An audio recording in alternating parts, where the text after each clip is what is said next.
මම මේ කියන බණ ටික හොඳට කන් යොමු කරගෙන අහන්න ඕන. අද මේ බණ ටික කියන්නේ හිතක් කැඩෙන්නේ නැතුව රකින්නේ කොහොමද? ඒකට පිහිට ගන්නෙ කොහොමද කියලා. මා මේ දවස් ටිකේ නිතර කල්පනා කරන දෙයක් තමයි මේ ලෝකේ වේගෙන්ම කැඩෙන, ඉක්මනින්ම කැඩෙන දේ මොකද්ද? හිත. වීදුරුවත් බිමට වැටිලා කැඩෙන්නේ නැති වීදුරු තියෙන. අපිට හිතෙනවා පුදුමයි මේක කැඩුන්නේ නැහැ නේ කියලා. වේගෙන්ම කැඩෙන දේ තමයි හිත. හිතක් කැඩෙන්න බැල්මක් ඇති. අපේ හිත දිහා බලන්නකෝ. හිත කැඩෙනවා කියන එක කොහොමද ඔයාලට විස්තර කරන්නේ? හිත සවුත් වෙන්නේ. තප්පරේට හිත සවුත් වෙනවා. තප්පරේට හිත වෙනස් වෙනවා. අපේ හිත වෙනස් වෙන විදිය. ඒක මට නම් ගොඩාක් දැනෙනවා. ඉක්මනට හිත වෙනස් වෙනවා. ඒ නිසා තමයි මට හිතුනේ මේ ලෝකෙ ඉක්මනට කැඩෙන දේ, ඉක්මනට වෙනස් වෙන දේ තමයි මේ හිත. එහෙව් හිතක් දස බිම්බරක් සේනාව සහිත මාරයාටවත් වෙනස් කරන්න බැරි වුණා. බෝසෙවනේ ඒ උත්තමයන් වහන්සේ වැඩ හිටියේ.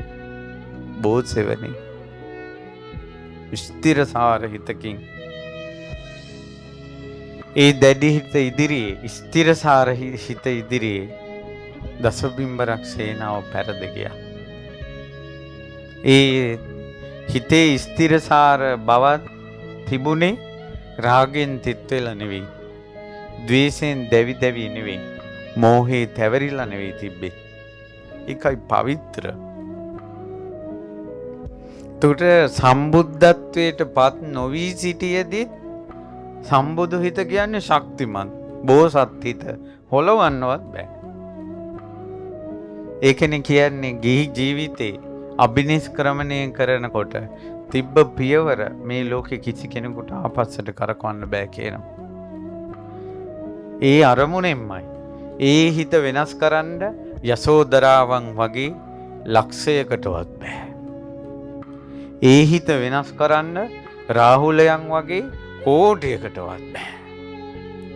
ඒ හිත වෙනස් කරන්න ශක්විති රාජ සම්පත්තිය කෝටියකටවත් බෑ.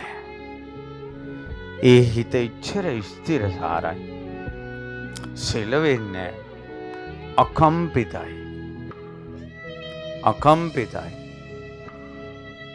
ඒ අකම්පිත හිතෙන් අවිද්‍යා අන්ධකාරය සුණු විසුණු කරලා සංසාර චක්‍රය සිඳ බිඳලා අමා මහ නිර්වාණයෙන් අප මුනිදුන් සැනසී වදාලේ විජයශ්‍රී ජයශ්‍රී මහා බෝසමිඳුන් සෙවණේ.